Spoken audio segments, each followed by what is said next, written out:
PE1 5BH or call us on 01733 34 58 47. Almorad Tiles, now open. Had a car accident or an accident at work? Accident specialists are experts in no-win, no-fee accident claims. Leave the hassle to us. Our multilingual settlement experts will manage the entire claims process on your behalf, with nothing to pay up front. We provide services such as credit hire, taxi vehicles, recovery, storage and much more. For full details on our range of services and a free consultation, call us on 01733 555 774 or visit our office at 249 Lincoln Road opposite the NatWest Bank. Accident specialists. Start your successful claim today. There's a million choices available for dining out in Leeds. But if you want something special, there's only one name to remember. Mumtaz Leeds. Relax in our newly refurbished Riverside restaurant. Enjoy exquisite home cooking from our brand new menu. Upgrade to the Mumtaz Leeds experience. And the price? Well, we're better value than ever before. Mumtaz Leeds, Chadwick Street, Leeds, LS10 1PJ. Call 0113 242 4211. Free car parking available.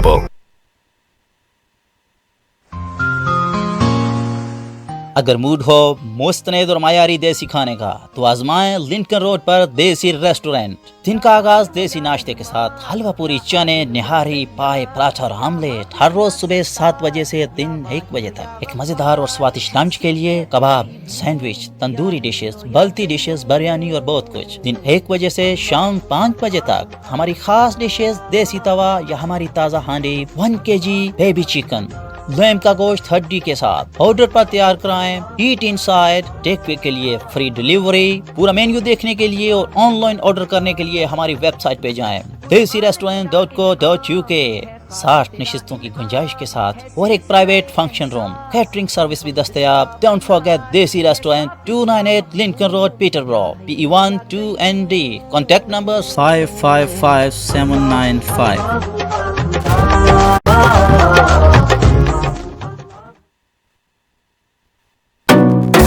Broadcasting 24 hours a day, 365 days a year. This is Salam Radio. Good evening, everybody. This is Sukhi Wahiwala, once again your host on the world-class and amazing Salam Radio. If you would like, then we're delivering, obviously, the Empower Hour this evening. If you'd like to get involved this evening with reference to any of our conversations or guests with the guests we're going to have this evening, you know the drill, but I'm going to go through it a little bit better with yourself. It is, if you'd like to email, you're welcome to email directly on the studio at salamradio.co.uk, or the most popular medium at the moment, we seem to be finding a lot of WhatsApp and text coming through on 07745 278 978. And for that, I'd like to thank every single person who interacts with our shows here on Salam Radio, and in specific my show, which is the Empower Hour show. And if you'd like to ring into the main studio this evening and get really interactive with Khadija, who's going to be our prime guest today this evening, and it's 01733 602 133. So I'm going to repeat 07745 278 978. Now, you know the drill. You know that we are broadcasting live as well on Facebook. So all you need to do is search Salam Radio on Facebook or Salam Radio on YouTube, and you can watch us and tune straight in. So that's a little message for all of our international listeners that go across the globe and are really, really helpful in supporting this tremendously momentous time and show on the Salam Radio. So this evening, to put a little smile on your face, we have a very, very inside and outside beautiful young lady. Her name is Khadija Abdul Hassan. Sorry, I do apologise. Abdelhamid. I do apologise. For some reason, I've got my documents here, and I just had that little moment of second. So, Abdelhamid. So, just to be clear, she's coming in from her hometown of northwest London to be with us today live. If you can see, hi, everyone's in the screen there. I'm going to bring you in now this evening. Hi. So, Hi, everyone. hey, everybody. By the way, she's one of the most humble and beautiful people that we've actually got live with ourselves. So just to clarify, I'm going to give you a lovely little interactive conversation with herself. Here we are. Thank you very much there, Michelle, for adjusting the microphone, as always.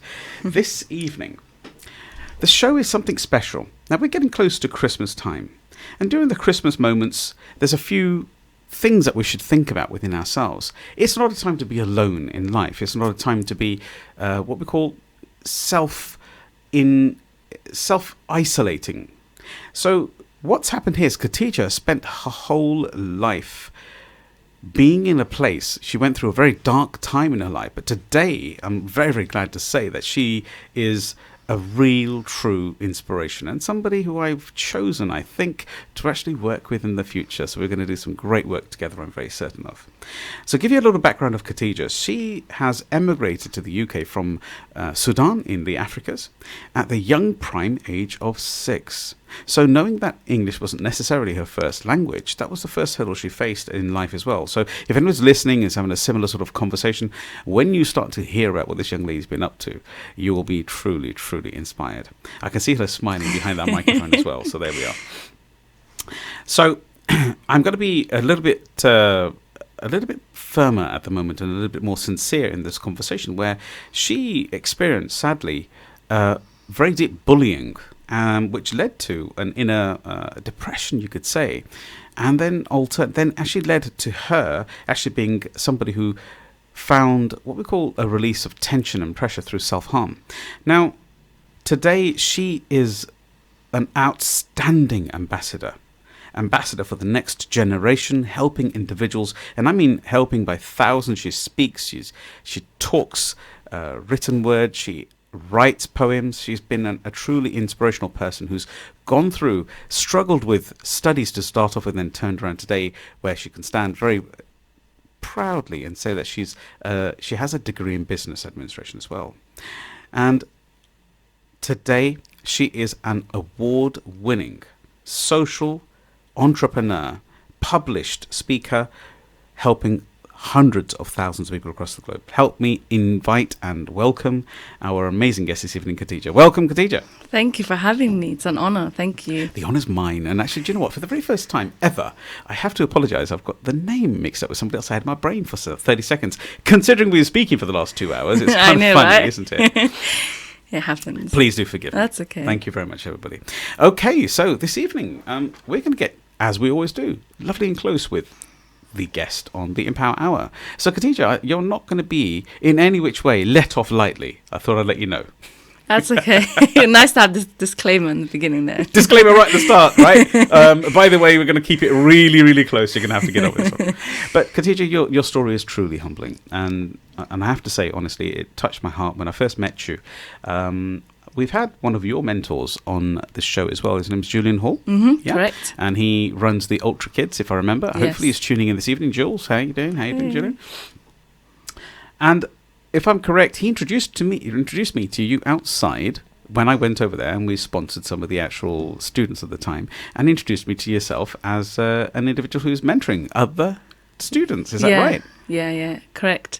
Basically, at the moment, me and Julian, as we were speaking before, we're actually working on creating a mentoring program similar to the Big Brothers, Big Sisters of America, which I've always loved, but I realised that we don't have that in the UK, most importantly in Brent, where I live. So I've always been fascinated with this idea, and you know, praise to God, after winning National Mentee of the Year this year, I decided... I have to clap that one out, I'm afraid.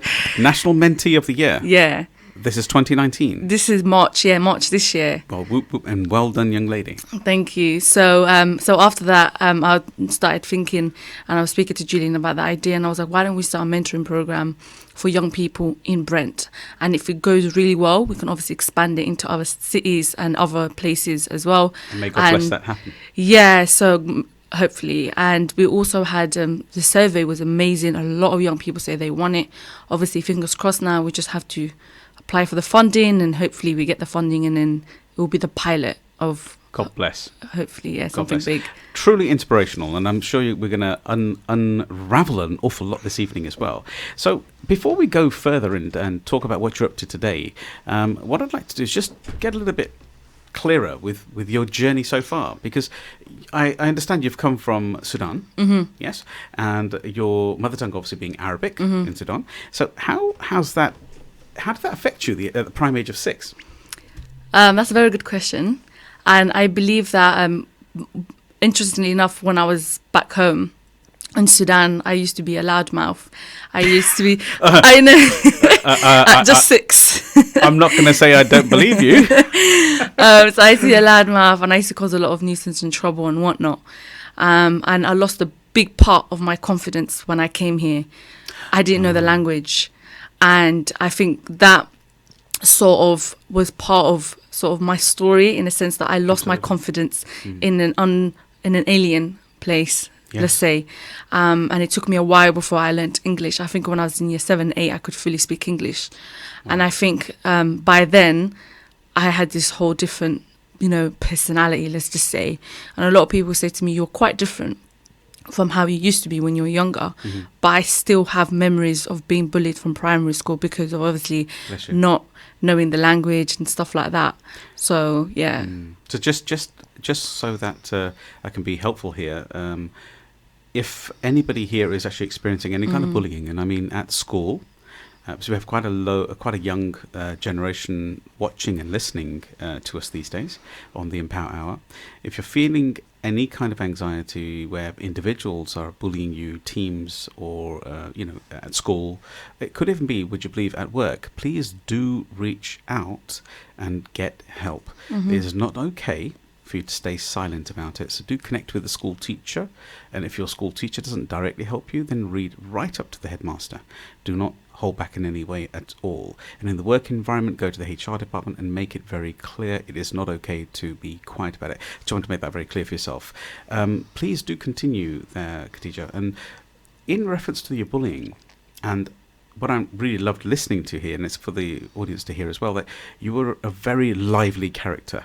Yeah, at a young age. At a very young age. So do you feel, or was it evident at the time, that when you came over here with the language, have you said yourself, it kind of adjusted some of your inner confidence, and it took you 2-3 years to sort of catch up with the language of English through migration?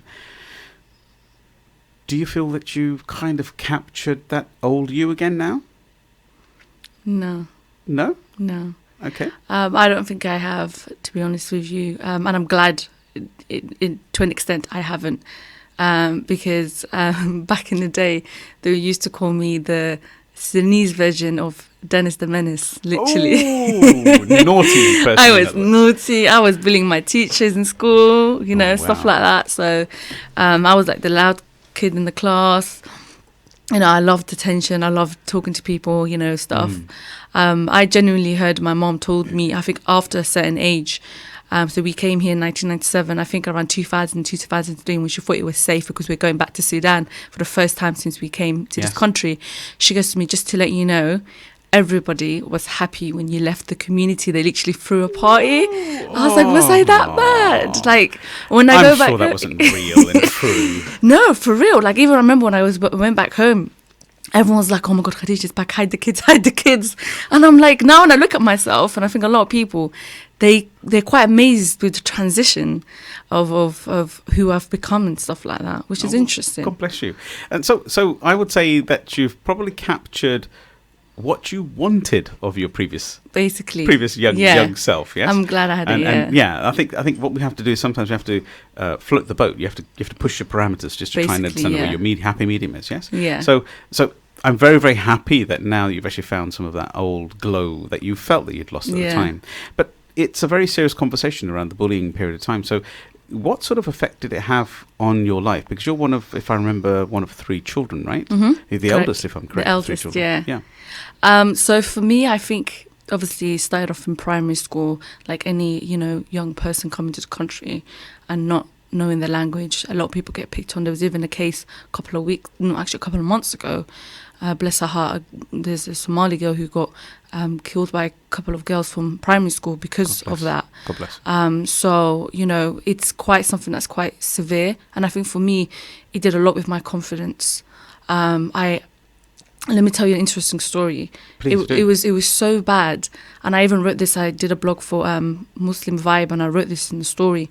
I mentioned it. And I was in year 2. So I started off in reception, or year 1, I can't remember, and then went to year 2. So when I was in year 2, I really needed to use the toilet. Mm-hmm. But my confidence was so bad, I literally pissed on the carpet. Wow. So because I could even ask, can I go toilet? You had to urinate there and then because you couldn't even because I couldn't speak the feel. language properly. I was like, how can I tell someone? And then there was one girl in the classroom who, because everyone got up and stayed, after the carpet, they sat on the table.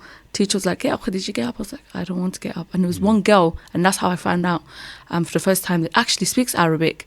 So my teacher, got her to translate and communicate. So I told my teacher, and then after that day, it just got so much worse from the whole class and everything. She was really nice and helpful and everything. The girl was translating for me. So that was a godsend in essence.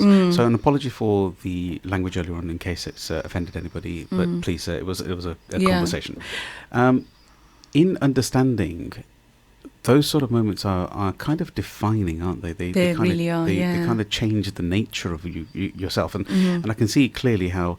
I can only assume and assimilate in my mind. So that would have attended and held you back in communication, considering now that you're directing, in essence, through somebody. But how did you actually get a good handle on the language? Was it from school? Was it around school? Did you take any extra work, etc.? How? So interestingly enough, my mom knew a lady that lived in our community back then, and really close friends with my mom at the time. And she actually used to be an English teacher. So she came over to my house, I think like 3 times a week. And she used to teach me English. Oh, how lucky. Yeah, I was so lucky. She used to teach me. She was from the community of the Sudanese Sudanese community, yeah. So and lived in our area. And in your area. Yeah. So in essence, we'll talk about the 2 and the 4 in life and how God's got a plan for everybody in mind. And, even when, in my opinion, and it's a humble opinion, and I apologize if anybody misinterprets the fact, God, please turn it into the universe if you're not in that vein, because this is going across the globe. If you are given a challenge in life, the result or the support of it is also sent, in essence, Yep. Does that make sense? So, in essence, you had that severe challenge of language, but the teacher was also there somewhere within the community. How wonderful. So, if you can give the listeners this evening some kind of a bite-sized chunk about what happened once you did start to get hold of the language, because bullying is a very sincere, very deeply disturbing thought process, I know it led into depression. I understand it went into self-harm as well. But if you're comfortable talking a little bit about this. Yeah, of course. Thank you. Yes, I feel like once I regained the language, I would say I definitely saw my life changing around. I think it was around year 5 probably when I started making friends properly, which was a bit late into the school, to be honest, because we're almost finished. But yeah, I made some friends, and interestingly enough, actually, I just remembered I actually became a whiz at spelling.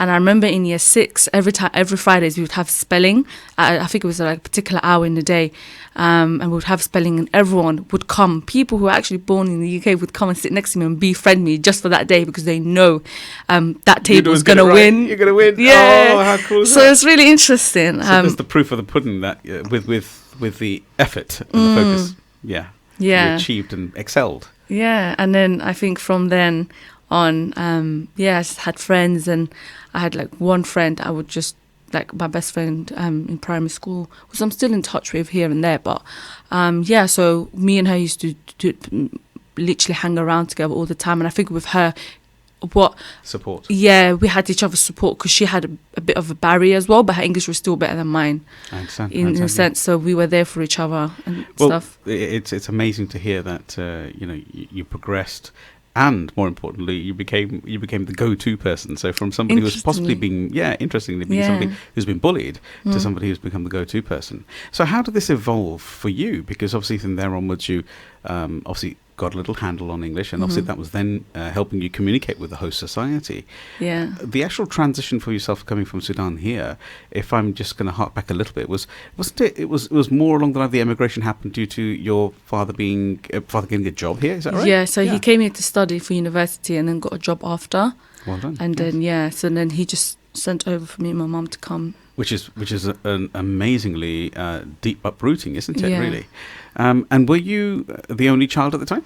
Yes, so I was born 1991, which is when exactly a year my dad left. So he didn't watch my mum give birth to me, but my sisters, one was born in 1998 and the other one was born 2002. Amazing. So they're definitely big gap. Yeah, there's a slightly larger gap, but I think acceptable because your father wasn't kind of there as well. Yeah. And when you did come here around 97, Yeah.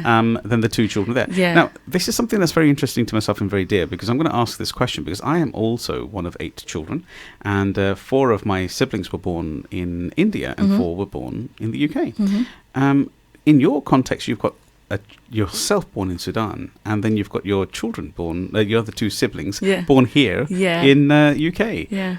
Have you ever found a bit of a glitch with communication with elders, or maybe where you've become what we call the vessel, like your friend was for you? Yes, 100%. And so my sisters, and my Arabic is not great, but I still remember it, some words. But my sisters, their Arabic is not even close to mine, and they, on top of that, they have an accent. So it's always been a British accent. So it sounds British Englishy, accent. English. Yeah. So basically, communication at home. I think with them they can communicate easy with my parents. But like we were speaking about earlier as well, like one of my sisters, she took a gap year, and she didn't know how to translate that in Arabic for a whole thing for my parents. So that's when I would usually come in and I would translate for my parents. So the gap year, basically, she's studying a degree. So she's decided to take a gap year in the middle of her degrry. Yes, basically. And, I can get that. It's going to be quite hard to explain that to your parents, saying, I'm not going to complete my degree. I'm taking a year out. It's quite interesting. And I suppose you became the conduit to that, didn't basically, you? Yeah. To be honest with you, anytime my sisters want something from my parents, oh no, they got to. The secret's out, young ladies. I'm afraid it's all over. They so come if Mum's to me. listening and Dad's listening, it's all over. Trust me, they come to me. They're like, "Can you ask Mom? Like, if it's something so small, like, I want to go send it to my friends, but how do I tell my mom? Like, how do I tell Mom this and that? Trying to convince her. They don't know how to convince." You know, bless. so that's when but I will say that's a very endearing position to be in. You know, it's lovely to have young siblings who see you as the connection to the next generation as well. So wonderful. And so just going a little bit further forward. So I wanted to touch a little bit, if I could, just because we don't know who we could help this evening and whose life we could touch, because there's people who are at home, there's people who are driving, and there could be children who having this problem as well. I mean, could I just get you to talk a little bit about what happened with that time frame when you had a bit of when you faced mental illness and stuff? You were talking about it very openly earlier, so I'd love to say a few words if it's okay. Basically, I remember I was it was year 10. It was year 10, so I was about 15, 16, something like that. And basically, what happened was in a bit of details. I was in English class, and I have this thing where I lift my sleeves up like this. Okay. One of my friends saw, because I used to self-harm using. I used to cut my wrist basically, and one of my friends, it was this hand, and she saw it. She goes, "Oh, Khadija, what is that?" And I was like, "Oh." And I hid it quickly. And then after that, it spiraled because they kept asking, "What is this? What is this?" And I remember I went to the toilet and I literally just lost it. And I said, "That's it. You know, forget this life." And I basically threatened that if anyone tries to ask me any more questions, I'm going to sort of take my life. And I think one of them called the teacher, and the teacher came. And that's when I found out we had counselling in our school. And they took me to see a counsellor. And then I saw that counsellor in school. But even though I saw her, I don't think personally I was helped enough from the school, in a sense that obviously I left school, failed my GCSEs, but they have like a 6th-form block in the school. Okay. So I went there, did my BTEC, but they gave me the opportunity to retake my GCSEs. GCSEs as well. Yeah. Maths and English. I failed maths again, but I passed my English and just got like a C, like the highest I could get on a foundation paper. And then I guess from there, when I felt like things got better, after a while they didn't, and I went back to counselling again. Okay. But that day when I decided to get counselling the second time, I remember no one was at home. It was just me. And I don't know what sparked me, but I know that in me, I was just like, today's definitely the day. Like, definitely the day. No one's here. But then the going back to God, for me personally, I was like, I started thinking about, what it means to take away your life in our religion. Yeah, which is not allowed. Yeah, it's not allowed. So that it sparked a bit of fear in me. And I remember I ran to the GP, which is like 5 minutes from my house, literally cried my eyes out. I was like, there's a poster right there that I saw yesterday. And I was pointing at the poster, and it was like, if you need counselling. I was like, I need counselling. And they referred me within 24 hours. That's just beautiful to hear that they reacted and acted so quickly. But I just want the listeners to hear and understand that this is something that Khadija talks about quite regularly. So this isn't something that I've kind of put her on the spot and talked about. She's very healed in this manner of discussion, and she's assisting thousands of individuals just like herself, and possibly some of the listeners to change their world as well. So for that, I'd like to thank you, Khadija, for sharing the story as well. And if anybody is out there having similar thoughts and similar actions and reactions, that is what the Empower Hour is here for. We're here to assist, to help the next generation. Please do reach out and do help. Do take help from your doctor surgery, from the counsellors there, from the school teacher, headmaster, whoever it is. So thank you for that, Khadija. Going forward, if I can, you've kind of... first of all, can you believe there's only 3 minutes left? Oh, no way. Of part one. Yes, I told you it'll go very, very It really fast. did. And so before we do cut off, I'd like to give a bit of a message for everybody else and get it clear that today, you're standing as a truly inspirational individual. Yeah, you're an individual who's won awards. You've helped thousands. You've got social entrepreneurships, an enterprise out of the public arena. You are somebody who really has time for people from an inner strength. So that's just the proof of the pudding that you can come from a very weak, dark spot in life. Even think about taking your life, but realizing that there's more that you've got to give in this world. And I think you said something earlier on, if I want you to just bring into the conversation, what was it specifically that helped you change? Was it that inner belief that I'm here for a reason? I actually wanted to say that, so I'm Please. glad you mentioned it. But yeah, I was repeating your words, sorry. I wasn't taking it away that's from you. okay. So a part of me felt like I was here for a purpose. And like I was telling you before, there's the quote that I have basically says that if you're going through hardships, something about, then God is testing you to see if you're worthy of the dream that you're chasing. And for me, I sort of thought about it, and I was like, okay, perfect. God is actually choosing me to do something with my life, and this is my calling, so I just have to get through it for the time being, basically. That is just truly powerful. It's very similar to the saying that basically you can only help somebody if you've experienced it yourself. 100%. Yeah. Right? And there's another one that says you can't really heal people until you heal yourself, or you can't really aid people as a doctor unless you've studied it. So it's the same. Experienced it, yeah. Well, do you know, Khadija, I cannot believe that we are at the end of I round can't one. believe it either. Round one of the boxing match. No, we are finishing the part one. This is the Empower Hour with Sukhi Wahiwala and Khadija. She is a truly inspirational individual and would like you and love you to continue to see us just after the break with 7:30. We'll be live and shining once again on the Empower Hour. Thank you. Stay tuned to Salam Radio after this short ad break. Here at Children of Adam, we believe water wells and hand pumps are a significant step to empowering people to live their best life. A hand pump donation is an excellent form of sadaqah jariyah for loved ones, including those who have passed away. Sa'd ibn Ubadah reported, he said, "O Messenger of Allah, the mother of Sa'd has died, so what is the best charity I may give on her behalf?" The Messenger of Allah, peace and blessings be upon him, said, "Water." Sa'd dug a well and said, "This is for the mother of Sa'd." A water pump is £150. Please donate by visiting childrenofadam.net or call us on 0300 321 0032. Had a car accident or an accident at work? Accident specialists are experts in no-win, no-fee accident claims. Leave the hassle to us. Our multilingual settlement experts will manage the entire claims process on your behalf, with nothing to pay up front. We provide services such as credit hire, taxi vehicles, recovery, storage and much more. For full details on our range of services and a free consultation, call us on 01733 555 774 or visit our office at 249 Lincoln Road opposite the NatWest Bank. Accident specialists. Start your successful claim today.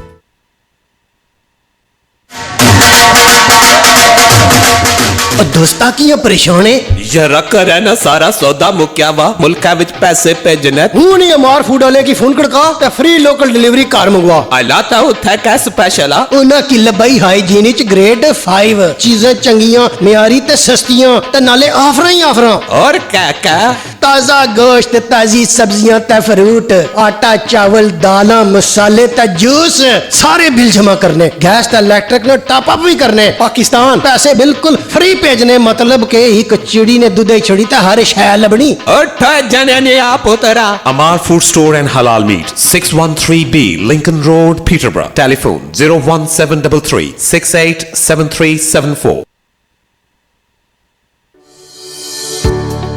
Tired of going to the butchers for your halal meat? Haji Baba is now open in Asda. We've been in Asda for over 10 years with over 45 counters nationwide. Come to us for better packaging, variety and great quality. Chicken breast, cubes or mince, only $3.99 a kilo. Lamb or sheep leg, shoulder or mixed for only $6.99 a kilo. Baby chickens only $1.99. All your halal meat and grocery needs under one roof. Haji Baba Halal Meat. Find us in Asda.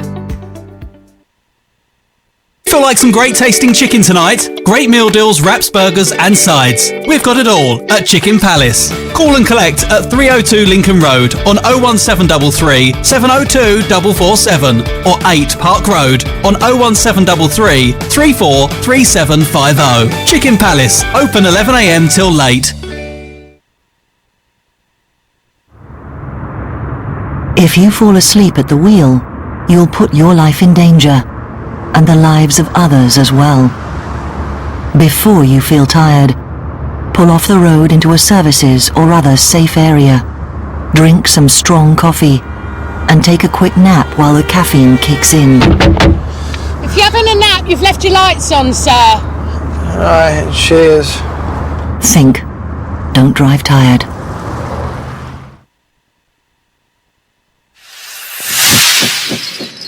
Peterborough's community radio station, Salam Radio. Good evening, everybody. This is Sukhi Wahiwala, your host this evening on the Empower Hours show. And it's, of course, salamradio.co.uk if you're tuning in. Please do tune in. Please do interact on Facebook if you'd like. And be one of the ones who comments on our YouTube channel. Do comment, do ask questions, and we'll always try to connect you with our guests of the day. So it's Salam Radio live on YouTube, also Facebook live as well. So I'm going to really introduce Khadija back again this evening, and this is for part 2. What a truly tremendous sort of like a show we've already had conversation. Yeah. She's been very humbled and honest to be touched with some journey parts in her life, of darkness, etc. But she's true evidence that you can. And she's here today in full light. Trust me, she's glowing. And her smile is like it's infectious. So please do connect in. If you'd like to connect and talk to her with any kind of WhatsApp at all, just WhatsApp us directly on Salam Radio with 07745 278 978. That's 07745 278 978.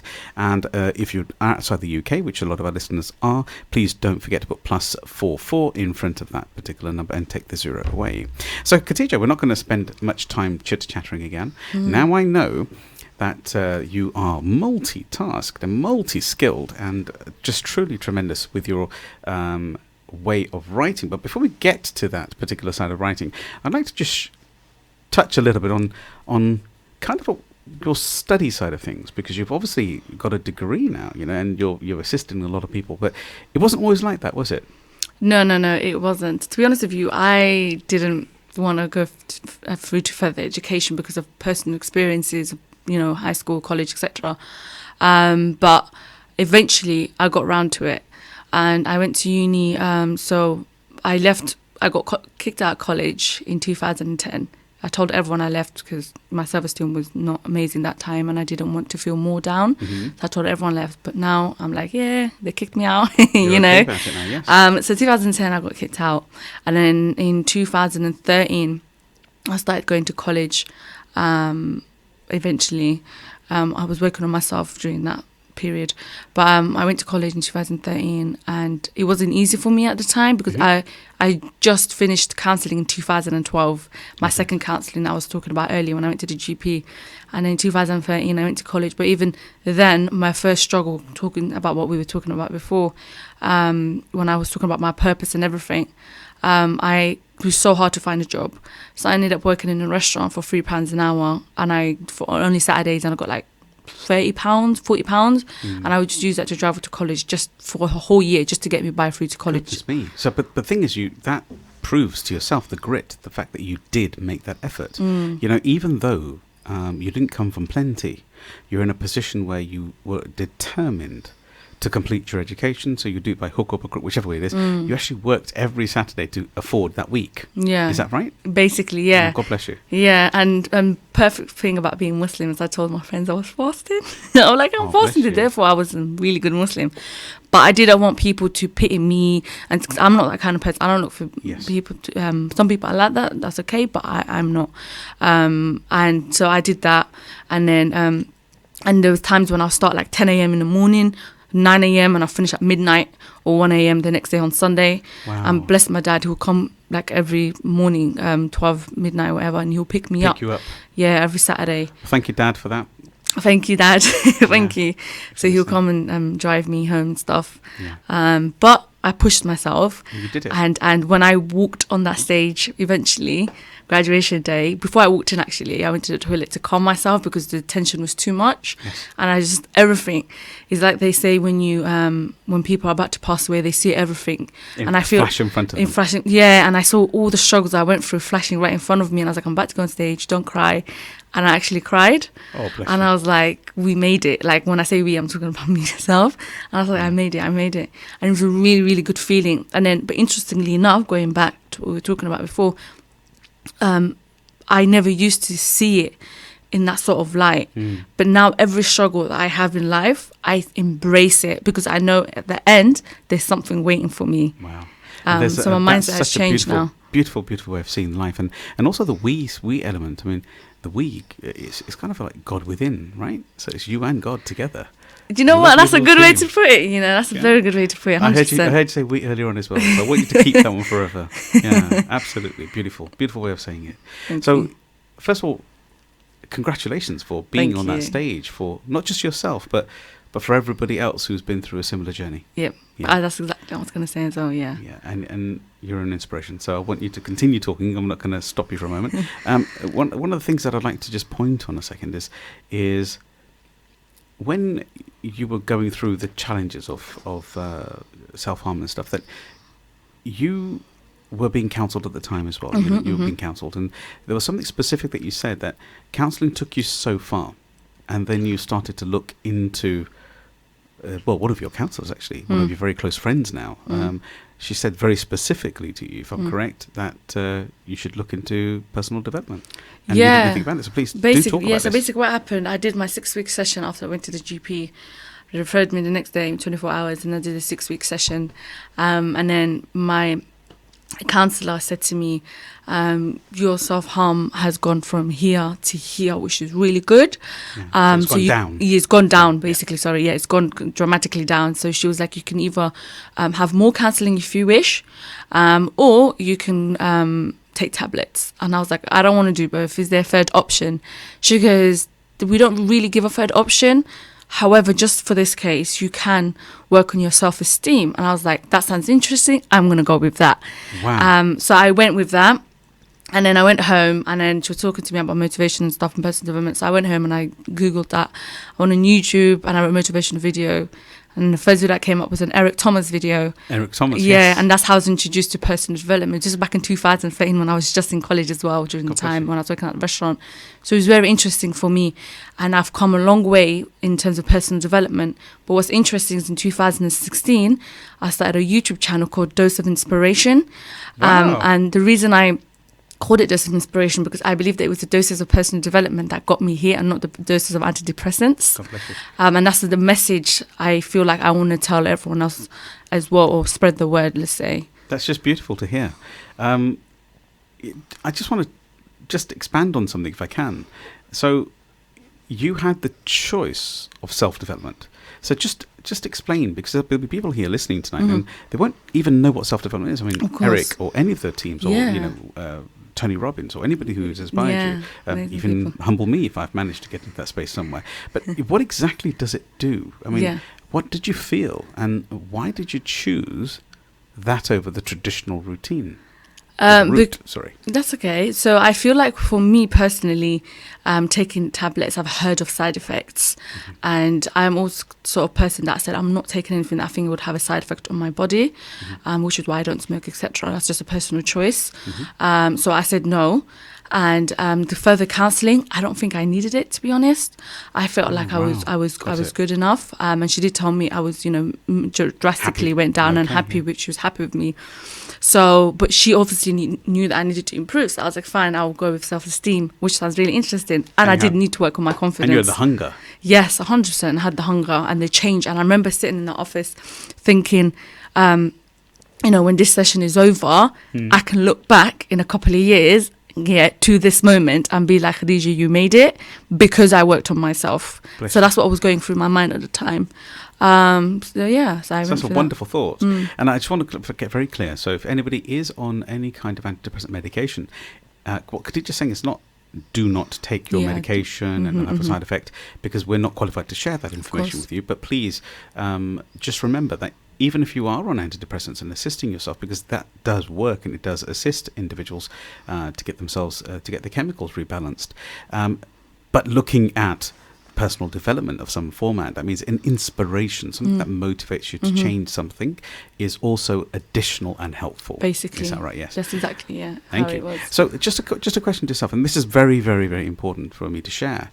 You spoke about your experience with self-harm, and again, just a caveat here, it's very important for everybody to understand that Khadija talks about this regularly, so this is not something that I've put her on the spot with, and you're very comfortable with this. Of course, just 100%, so that because it changes lives and it helps lives. This is proof that there is light at the end of the tunnel. There's an old saying that says, it's an ancient saying from the Urdu background, and it's neither Islamic or any particular religious base. It just says "Der hai andir nahi." That means basically it may take a while, there may be time delays, but there is always light. The light is always there. Does that make sense? So it may take its time coming to you, but the light will endeavour to be there. Thank you for that, Michelle.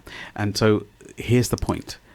Coming back to yourself, the beauty that you've shone on internally to inspire yourself. Why do you keep doing it? How do you keep doing it? Where are you drawing this from? Because you're such an energetic individual. Where's it coming from? We'll come back and talk about the self-harm in a second. But where's it coming from? Where's the energy come from? Of course, we know it's the divine, but please. Yeah, of course. So going back to what we were saying earlier before the break, I've always felt like, parents came here, first generation from my sisters, etc. So I felt like all my family are back home in Africa, different places in Africa, and I'm the only one, me and my sisters, who are here in a developed country. So it will be a shame to not use everything that I have within me to make something out of my life, if that makes sense. Beautiful way of thinking. So a part of me was holding me onto that, basically. And that's where it stems from. And going back to what I was saying before, sometimes when I was asking, God, why I was going through this, I only understood I was going through it because I did say to him, use me for a purpose, use me for a reason, and that was my reason. So it comes from a place of pain, a place of hurt, and I don't want another family. I personally lost a friend to suicide. It's going to be 5 years in a couple of days. So I don't want another family to go through that. I don't want. And interesting enough, when he did what he did, it made me sit back and realize this is why I do what I do. It's also the reason why I didn't do that to myself and my family, etc. So it comes from a lot of personal experiences within that I've always said, when I get somewhere, I'm going to uplift so many young people with me, and I've stuck true to it. And God bless you, you will, Amen. And you are. Amen. That's very important. And bless your friend. And the beautiful part of this is that there is light at the end of the tunnel, as I've said earlier. Yeah. You're the one who's shining, and you're the one who's showing the way. When you were self-harming, you likened it to something earlier on, the pressure cooker type scenario. So please do help us understand why you did it, and then what you replaced it with, because it's such an inspirational conversation. So basically what happened was how I used to self-harm myself, I used to, like I was saying before, I used to use a knife, cut my wrists and stuff like that. I did other stuff as well, I don't want to really mention on here. And then, so for me, I remember in my counselling session, she told my counsellor, my last counsellor I had, she said to me, you can start writing a journal. I'm not really good at writing journals, or my day went like this, it's just a personal thing. Yes. But what I did like writing at the time, which I didn't know I had a talent for, was poetry. Wow. So I used to write down my feelings. One of my friends came over once to my house, and she goes, Khadija, this is a really nice poem you wrote. I was like, this is not a poem. And that's when I found out, oh my God, I can write poetry. So you'd written a piece? I wrote a piece, yeah. I suppose you were just kind of like releasing your thoughts, is that correct? Basically, releasing my thoughts, basically. A bit like a pressure cooker type thing. Yeah. To assist yourself, just to get rid of the tension at the time. The tension, yeah. And it would feel, I think, before moving to writing, I think for me it was by doing what I did in terms of self-harm, it felt like you were saying with the pressure cooker. It just felt like when things got too much, even though a lot of people don't understand that it was painful what I was going through, the release, even though it was painful, it was a release. It's like I was saying to you before, when people play football or people listen to music or they sing, that was my release. But I had to find a healthy way when I got into my personal development to change it into a healthier route, basically. A healthier and safer, route very safe. Yeah. So then you translated that release into actually becoming creative in your writing. Yes, I love writing. So I perform live. I get called to perform, do spoken word. I could write about a lot of things. My YouTube channel, like I was saying before, I started in 2016. And it was the YouTube channel, if somebody wants to get hold of you, is A Dose of Inspiration. Perfect, yeah. So you just basically search in YouTube Dose of Inspiration, and if you can't find it for any reason, just also add the word Khadija next to it, Khadija. Yeah. And I did that just a moment ago, and I found it very easily. So wonderful. Yes. Please do support and do become a subscribed member. Yes, please. That'd be great. Thank you. Now, there's some stories about this as well, but before we talk about the success of your spoken word career, and what you're writing and the inspiration, how you've turned all that darkness into light, and how you've really found a beautiful way of delivering your thoughts and feelings. I have to say, I can see the phone out there, and I think it's time for us to have a little extract of some of your readings, if you don't mind. Yeah, that's fine. So this poem, I wrote it in 2016. It was an open letter to depression, and it was like me talking to depression as if it was a person of how they made me feel, basically. So it's actually a discussion between yourself and depression, yeah. But actually giving it a profile, giving it a feeling and a thought, so you can actually talk to it instead of it becoming you. Yeah. Oh, that's such a beautiful message. Yeah. Please do. So I'm just going to read the last part of it. And I just said, sorry. Yeah. So, a girl who picked herself up even when her family and community didn't understand her. Because it isn't enough that depression is a stigma and that I need to deal with it, but it's also a taboo in my culture and as a Muslim. Now, I'm on a mission to help others with my story, and use what used to be my weakness to strengthen millions. Mental health is real, so dear depression, I accept your challenge. Now it's me against you in this world of mental rejection. Yours sincerely, Khadija Abdelhamid, a humble person, but no longer your obedient servant. Oh my goodness, what a tremendous, touching conversation there with depression. Yeah.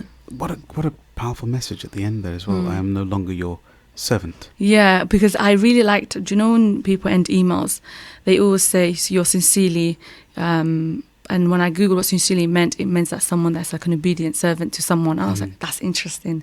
So I did like a play on it. That, yeah. Yeah. And so just repeat that last line if you don't mind. Just the last section, because it's very important to hear that again. That's okay. It's you talking specifically to depression, which is classified as a condition. Yeah. As though it's kind of like a separate person, which really is a genius way of anticipating or interpreting the illness. Yeah. Yeah. So please, just that last bit again. So mental health is real. So dear depression, I accept your challenge.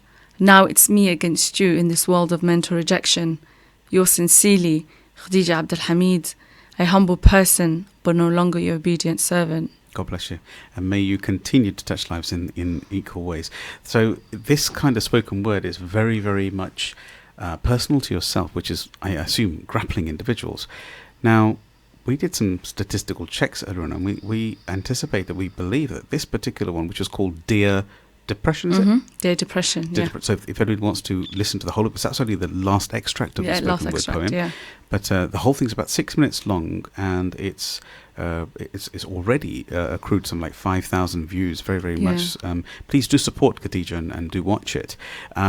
She's not getting an income from it, just in case everybody thinks it's just to change the world. If you think anybody can be helped by her words, then please just Google her, get onto YouTube and view and share with people who you know it may touch. Because those last few words are really, really powerful and sincere. The thing that I was going to say is this was actually quite a bit of a runaway success when you went live, didn't it? Yeah, it did. When I released it, basically what happened was I emailed a lot of mental health charities in the UK, like really well-known ones. And I just took a risk. I was like, why not, you know? Why not? I took a risk and I emailed it to a couple of charities, and one of them got back to me, really, really massive charity. And they said to me, that poem is really good and is really interesting. And then they were like, you know, funnily enough, it's Mental Health Awareness Week. Would you be interested in doing an interview with Huffington Post? Because they've just come to us asking for people who are, you know, who've come out of depression or who are still going through it, and they, you know, just sort of like an interview thing. And I was like, with Huffington Post. Huffington Post. And I was like, okay, why not? No, it's like, all right then, yeah. Yeah, I was just like, okay, and I think a part of it was like, I'm so happy I took the risk, because this is one of the things about I love taking risks, good risks. Calculated and positive ones, yes. Definitely. Yeah, and then from there, I wrote a blog as well. I did an interview with them, and then they asked me to write a blog as well about relationships and how they're important with helping someone's mental well-being by having someone there to support them, etc. So I did that, and then from there it just went through BBC Three, Muslim Vibe, Islam Channel, BuzzFeed. I was actually named, it was 2016, I was named 20 or 19 black British Muslims you should know about, and it was on BuzzFeed, and I was number 19. Yeah, it was 20 because I was number 19 of someone after me. You were number 19? I was number 19 of black British Muslims that you should know about. Yeah, on BuzzFeed. Yeah, Khadija, well done. Yeah. Yeah, and it was Baba, and then they said, oh, she does like mental health work and stuff, and there's like a link to my Instagram page. But yeah, so many opportunities came just from that one thing. Even now in June, I did a really interesting show program with BBC Bitesize. Bitesize, yeah. Oh wow, BBC itself. Yeah, BBC again. So we did that in June this year, and it was really interesting. There was like a lot of things they were filming about, and one of the whole program was called Unapologetically Me. Unapologetically, basically. That's right. Yeah, I love it. And so my segment was about what others have said about you and how you overcame that. Mm-hmm. So I spoke about everything I'm talking about today, my mental health, bullying, school, everything, and how I overcame it and why it's important, what message you give to a young person, sort of. It's like a little clip. Please do support that as well as Bitesize. Bitesize. BBC Bitesize, and it's called Unapologetically. Unapologetically. Me. Yeah, I can't pronounce that word. It's too long for me. That's okay. Yeah, I mean, it is a tongue twister. Anyway, it is so really it tongue happens to the twist. best of us. Khadija, I've got to say to yourself, I think you underdo your ambition and your success, and through your humility, which I think is admirable. Does that make sense? But you really have achieved a lot, and God bless you for that. So, thank you. and you keep showing, and you keep shining, and you keep going. That's the main thing. I can't believe the Empower Hour is back to its last 4 minutes again. I told you this would go quickly. Wow, this really did go quick. And Hasn't it been wonderful? It really has. Yeah. It really so has. I'm now going to take this conversation to a different story, because at the end of the day, you have proven there is light. There is the future. 100%. Yeah, and I want you to continue to do that. So with yourself, have you got any way of anybody getting in touch with you who may want to sort of like just have a connection with you via writing? And I know you're doing blogs, and I know you've got your YouTube channel, but are there any other mediums on there? You know, Instagram, etc.? Yeah, I have Instagram. So my first name, Khadija _Abdelhamid. Yes. And then on Twitter, I'm Khadija _Abdelhamid. And that's spelled with J. I-J-A. Yeah, at the end, yeah. Not an E-J-A. Okay, yeah, got it, yeah. Mm-hmm. And then there's my Twitter, which is, the handle is Mentee of the Year. Mentee of the Year! So that's a great title to be had. That was Julian's idea. I loved it. And that just proves the fact that you've taken action. Because you wouldn't become a Mentee of the Year if you didn't take action. No, 100%. And if you didn't deliver the change that you promised yourself. Yeah, 10 years ago. Yeah. Oh, we start a new decade. So, yeah, I did achieve it at the end of the decade. Guys, you know, in 2 weeks' time, it's going to be 2020, the start of the 20s, right? Yeah. So it isn't just a new year, it's a new decade. Yeah. How powerful Fresh is that? Start. It's a new, endearing, powerful start. And if you're wondering, by the way, this young lady is only 28 years of age. She has truly achieved everything she wanted to do and set out to. And she's going to go into the next phase, the next gear of her overdrive, to turn around and start to deliver even more way into her 30s, and she won't be stepping back. And I'm going to put a little prediction out there, because I've heard you and I've seen you and I felt your energy as well, and I would suggest that TED Talks, if they're out there, needs to get in touch with you somehow. You know, whether it's a TEDx Talks, getting into university, but I'm very certain they will be in touch soon. Yeah, we'll keep that fingers crossed. Thank you for putting that in the universe. Fingers crossed. Yes, why not? Why not? You know, we've got to do the change. We've got to help the world. Of and course. you really truly have a light to share as well. So you've got a beautiful message and proof. You know, remember the fact that you realised that. I can remember we were talking about 2 and 4. Please? Yes, 2 and 4. Yes. We've got literally 2 minutes Yeah, left. so basically what happened with the 2 and 4 is that before I used to feel like, why is this happening to me? Why is life happening to me? Right, yeah. And this is before I got into personal development. After I got into personal development, my mindset changed and I realized it's happening for me, because I asked God, or the universe, if you call it, why is this happening to me? It's because you asked for a purpose. This is your purpose. So 4 gives you the answer. 4 gives you 100% gives you the answer. So beautiful. Well. We were talking about it earlier on. Yes, we were. I can't believe it's the last 60 seconds, right? So is there any particular message that you personally would love to share with the next generation? Because people can get hold of you, they can get into your social handles. You are doing a social enterprise as well, where you've got an event which happens annually, if I'm correct. Yeah, so, you know, I would love to inspire young people in schools. So if you have a school, a youth club, I would love to come in and, you know, talk about my story in full details. Obviously, I do spoken word as well, so I'm more than happy to perform as well. Wonderful. So if anybody's listening and they would like to connect with Khadija for inspiration for the next generation, as in for the children of the school, university, college, or business even, or a social enterprise of their own, please get in touch with her via social handle, and she'll respond back, and she would humbly accept your speaking. I can't believe it's so ended so quickly. This is Sukhi Wahiwala with Khadija, and it's the Empower Hour. Good evening. Stay tuned to Salam Radio after this short ad break.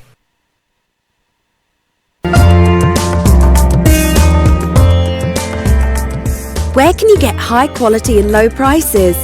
Ammar Food Store and Halal Meat in Lincoln Road, Triangle.